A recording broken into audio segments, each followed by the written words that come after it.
Alors, mes chers amis, pour ce nouveau cours de Torah aujourd'hui,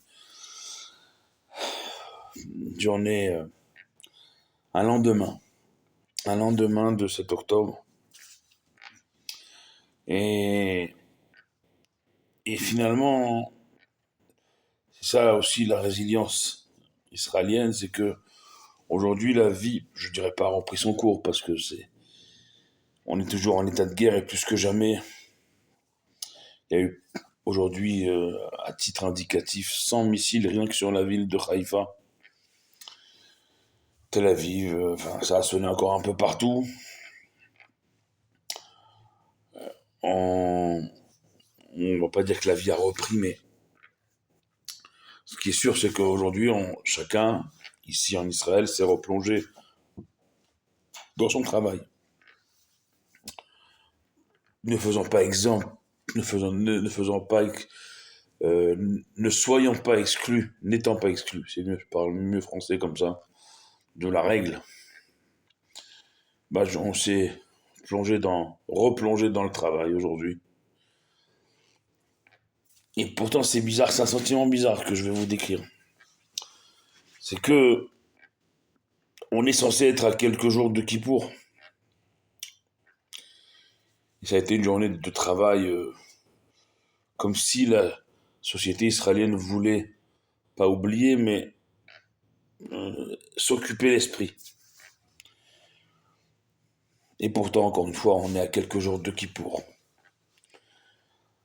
Il y a quelque chose dans l'air, ici, qui nous dit, et les chaînes israéliennes le disent aussi, que la riposte israélienne, entre guillemets, pourrait intervenir incessamment sous peu, et qui nous fait craindre, en retour, un Kippour mouvementé. Et tout ceci ne nous, entre guillemets, ne nous touche pas comme il devrait nous toucher. Alors que, encore une fois, je le répète, nous sommes à quelques jours de Kippour. Quelques jours de Kippour, ça devrait au minimum nous concerner, au maximum nous faire trembler. Il n'y a pas plus grand jour de l'année juive que celui-ci. Et c'est finalement une époque particulière que nous vivons. Si le mal environnant qui nous oppressait, nous enlevait toute sensibilisation au temps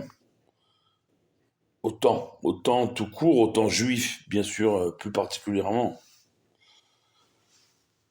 Et que, alors comment maintenant redonner cette sensibilité?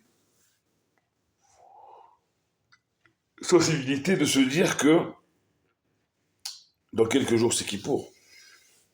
C'est le jour qui va décider. On a été écrit à Rosh Hashanah, on sera signé à Kippour. C'est pour ça qu'on se souhaite à Kippour Khatima Tova, une bonne signature, qui va signer toute notre année à venir. Le petit, on va dire, clin d'œil, ce n'est pas qu'un petit clin d'œil, c'est un gros clin d'œil. Cette année, au niveau du calendrier, c'est que ça tombe Shabbat. Donc il y a cette année une force incroyable dans ce jour, puisque au-delà de la force intrinsèque de Kippour, il y a la force du Shabbat également, qui est également extrêmement puissante. Mais pour tout vous dire, et c'est un sentiment qui est partagé par beaucoup de gens ici, on a du mal à vivre ce qu'on devrait tous vivre à quelques jours de Kippour. Pourtant, il faudra bien s'y forcer parce que, encore une fois, c'est de ce jour que va dépendre toute notre année. C'est Yom Hadir Bimei Shana, c'est le jour le plus puissant de l'année. Et Qu'est-ce qu'on a fait aujourd'hui? On a travaillé, comme tous les jours. Vous me direz, on travaille tous les jours.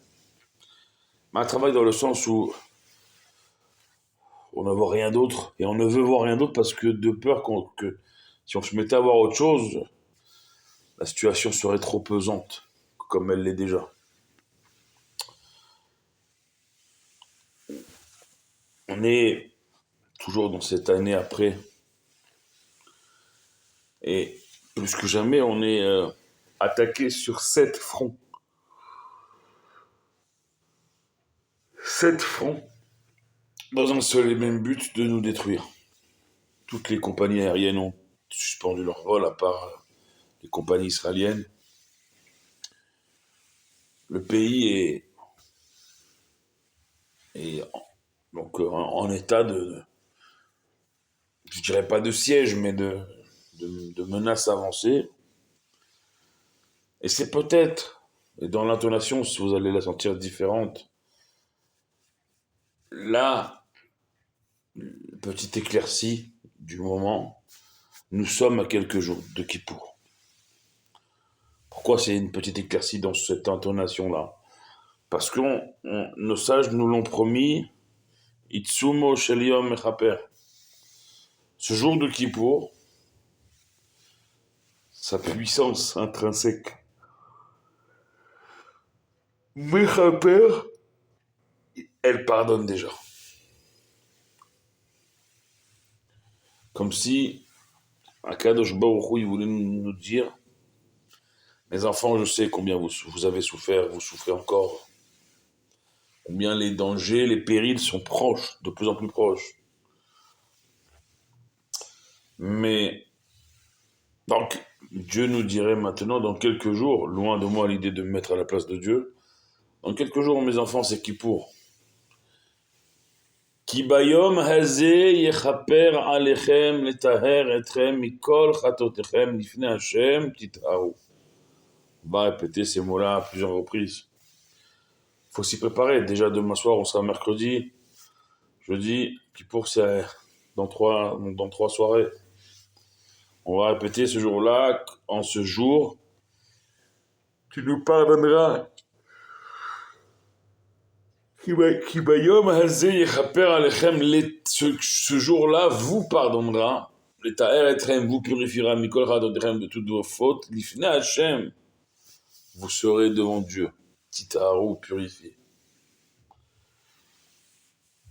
Peu importe les années, les époques, les contextes et les souffrances que notre peuple a beaucoup trop souffert. Eh bien, dans quelques jours, c'est Yom Kippour. C'est la promesse que ce jour-là, Kibayom Azé, il y aura le pardon et la purification de tout notre peuple. Et que de la même manière dont Dieu il a dit à Moshe Rabbeinu, Salar Tikitvarech, à ce jour-là, j'ai pardonné selon ta demande. Alors, il y a un mot qui m'est revenu. À mon travail, on a dit, monsieur, on peut pas, on demande à Dieu le bien, les bonnes choses, à nos yeux. Et au moins, si c'est pas des bonnes choses à nos yeux, que Dieu nous les fasse voir pour le bien. Très difficile. Mais, oui, on continue à prier, on continue à étudier, on continue à lire des Télim. Aujourd'hui, il y a une collègue qui m'a demandé, qu'elle avait ressenti le besoin de lire des psaumes, de lire des Télim. Il faut répondre à chaque fois à cet appel de Dieu. Et quand bien même on n'arriverait plus rien ou plus trop à ressentir, il faut réouvrir, ne serait-ce qu'un livre de prière traduit. De réouvrir un livre, de voir combien Dieu il est grand, combien même dans l'affliction, dans la souffrance la plus terrible, la plus inaudible. Il y a des gens qui n'arrivent plus à entendre, qui n'arrivent plus à voir parce que on en a tellement vu, tellement entendu, que dans l'horreur doit aussi savoir marquer un cran d'arrêt pour le psychisme des gens et se dire que plus que jamais, dans quelques jours, c'est Yom Kippour, et que il sera porté en lui ce jour de toutes les Yeshuot, de tous les assistances, tous les secours, tous les sauvetages qu'on peut apporter à nos frères et sœurs en Israël, civils comme militaires, comme nos otages. Eh bien, se refermera dans ce livre de ce livre, mon livre, pour vous dire que l'important c'est pas dans le prat, c'est pas dans l'individuel aujourd'hui. L'important c'est que Naase Adam, on va ensemble faire, ensemble unifier ou réunifier le Bet Amikdash. Alors vous voyez que c'est du direct, parce qu'encore une fois, la lumière s'est éteinte et donc je me lève pour la rallumer. Vous voyez que c'est en direct, il n'y a pas de trucage possible. Et donc je vais tout aussi en direct rallumer la lumière, comme c'est le but de nos cours de Torah, voilà, de rallumer la lumière. C'est ce qu'on essaye de faire tous les soirs. Et c'est sur ces paroles-là, sur ces mots-là, de rallumer la lumière autour de vous que je vais vous laisser pour ce soir, en vous bénissant et en vous demandant de prier pour nous comme on prie pour vous. Ensemble, on est toujours plus fort. Baruch Adonai Leolam. Amen ve Amen.